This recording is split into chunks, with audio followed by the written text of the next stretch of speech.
ఎన్నో అంచనాల మధ్య వచ్చిన విశ్వక్సేన్ నటించిన 'లైలా' సినిమా ఫలితం ఏమిటో ఈ పాటికే అందరికీ స్పష్టమైంది. ఈ సినిమా ప్రయోగం వికటించిందని మనం చెప్పుకోవచ్చు.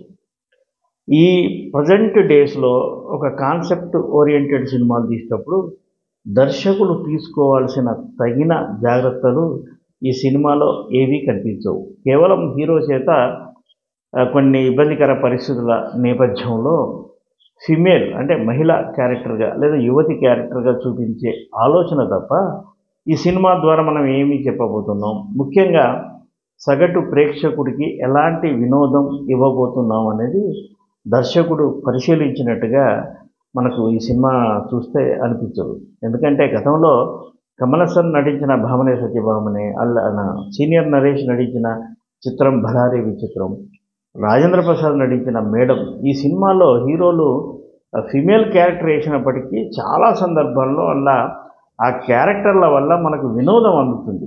అంటే ప్రేక్షకులకు ఆల్రెడీ తెలుసు హీరోనే ఆడవేషంలో తిరుగుతున్నాడని. ఆ సందర్భంగా వచ్చే కొన్ని సన్నివేశాలు ప్రేక్షకులకు కడుపుబ్బ నవ్విస్తాయి. అలాంటి సన్నివేశాలు మనకు 'లైలా'లో కనిపించవు. హీరో కష్టం మాత్రమే మనకు తెర మీద కనిపిస్తుంది. మరి కేవలం ఈ అంశాలు ఈ సినిమాను నిలబెట్టలేవు కదా. అందుకే ఇలాంటి ఒక నెగిటివ్ ఫలితం వచ్చింది. 'లైలా' సినిమా విశ్వక్సేన్ చాలా ఇష్టపడి చేసిన సినిమా. తను ఫిమేల్ క్యారెక్టర్ చేయాలి, ఒక ఆర్టిస్ట్గా మరో కోణంలో తను ప్రూవ్ చేసుకోవాలన్న ఆలోచన అభినందనీయమే. కానీ చేస్తున్న కథ ఏమిటి, తన దగ్గరికి వచ్చిన కథ ఎలాంటిది అనే విషయం ఆయన 'లైలా' విషయంలోనే కాదు, ఆయన గత సినిమా విషయాల్లో కూడా ఇలా పొరపడుతున్నాడు. మరి ఆయనకు సలహాదారులు, సూచనలు చేసే మిత్రులు లేరా, లేదా తన వరకు తాను నిర్ణయం తీసుకుంటూ ఇలా తప్పటడుగు వేస్తున్నాడా అనేది విశ్వక్సేన్ తనకు తాను పునరాలోచించుకోవాలి. ఇకపోతే ఈ తెలుగు స్క్రీన్ మీద కాకుండా తమిళ స్క్రీన్ మీద కూడా చేస్తున్న ప్రయోగాలు ఈ మధ్య వికటిస్తుండడం కొంత ఆశ్చర్యం కలిగిస్తుంది. ఎందుకంటే వైవిధ్యం ప్రేక్షకులు కోరుకుంటారు, అలాగే వైవిధ్యంతో పాటు వినోదం కూడా కోరుకుంటారు. ఈ విషయాల్ని మర్చిన కొందరు దర్శకులు హీరోలను కొత్తగా కోణం అంటే వాళ్ళు ప్రస్తుతం ఉన్న పర్సనాలిటీకి కొంత తగ్గించి లేదా కొంత పెంచి ఆహార నియమాలు పాటిస్తూ పాత్రలో పరకాయ ప్రవేశం చేసే విధంగా డైరెక్టర్లు హీరోల పాత్రలు క్రియేట్ చేస్తున్నారు. కథకు నేపథ్యం ప్రస్తుతం కాకుండా చాలా వెనక్కి వెళ్తున్నారు. అంటే 100 సంవత్సరాలు, 2 సంవత్సరాలు, వీలైతే 1000 సంవత్సరాల వెనక్కి వెళ్ళి ఆనాటి కథలను నేటి తరానికి అందించే ప్రయత్నం అభినందనీయమే. అయినప్పటికీ ప్రస్తుత కాలమాన పరిస్థితిలో ప్రేక్షకుల ఆలోచన విధానం ఎలా ఉంటుందన్న విషయాన్ని మాత్రం వాళ్ళు పరిగణలోకి తీసుకోవట్లేదని విక్రమ్ నటించిన 'తంగలాన్' సినిమా మనం పరిశీలిస్తే అర్థమవుతుంది. ఈ సినిమా కోసం విక్రమ్ ఎంతో కష్టపడ్డాడు. తనను తాను అసలు యాక్చువల్గా అతని లుక్ చూస్తే ప్రేక్షకులు కూడా ఇతను విక్రమా అని ఆశ్చర్యపోయే విధంగా తన లుక్ మార్చుకున్నాడు. కానీ సినిమా ఫలితం తేలిపోయింది. అలాగే సూర్య కూడా ఒక కొత్త ప్రయత్నం చేద్దాం, ఒక ప్రయోగం చేద్దామని ఆయన చేసిన 'కంగువ' కూడా బెడిసి కొట్టింది.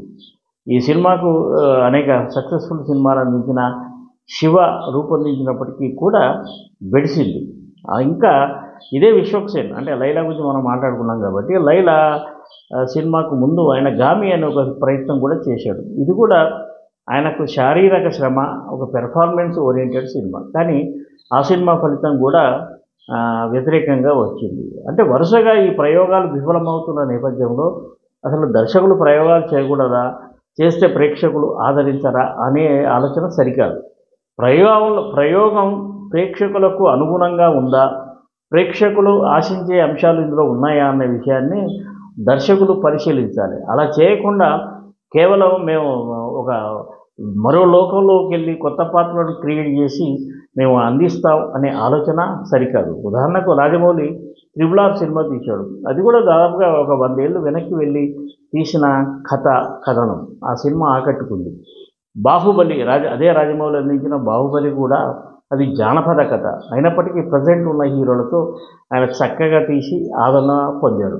అలాగే పొరుగు రాష్ట్రంలో 'KGF' కూడా దానికి నేపథ్యం చాలా పాతదే. అయినప్పటికీ దానికి ప్రేక్షకులు బ్రహ్మరథం పట్టారు. అలాగే సలార్ సినిమా ప్రభాస్ నటించిన ఈ సినిమాలో ఆ కథనం కూడా అలాగే ఉంటుంది. లేటెస్ట్గా ప్రభాస్తోనే వచ్చిన కల్కి సినిమాకు కూడా కథనం ఇప్పటిది కాదు. అయినప్పటికీ ఆ సినిమాకు కూడా ఆదరణలో అది ఇచ్చింది. అంటే ప్రయోగాలు చేసే ముందు ప్రేక్షకుల అభిరుచిని దృష్టిలో పెట్టుకోకుంటే ప్రయోగాలు విఫలమవుతుంటాయి. దీనివల్ల ఆర్థికంగా అనేక నష్టాలు, దాంతోపాటుగా హీరోల కెరీర్ కూడా బలవుతుంటుంది. ఈ విషయాన్ని దర్శకులు ఒకసారి ఆలోచించుకోవాలి. అలాగే హీరోలు తమ వద్దకు స్క్రిప్ట్ రాగానే ఎగిరి గంతేసి దానికి ఆమోద ముద్ర వేయకుండా ప్రేక్షకుల ఆలోచన విధానం ఎలా ఉందన్న విషయాన్ని వాళ్ళు పరిగణలోకి తీసుకుంటే భవిష్యత్తులో ఇలాంటి అపజయాలు రాకుండా ఉంటాయి.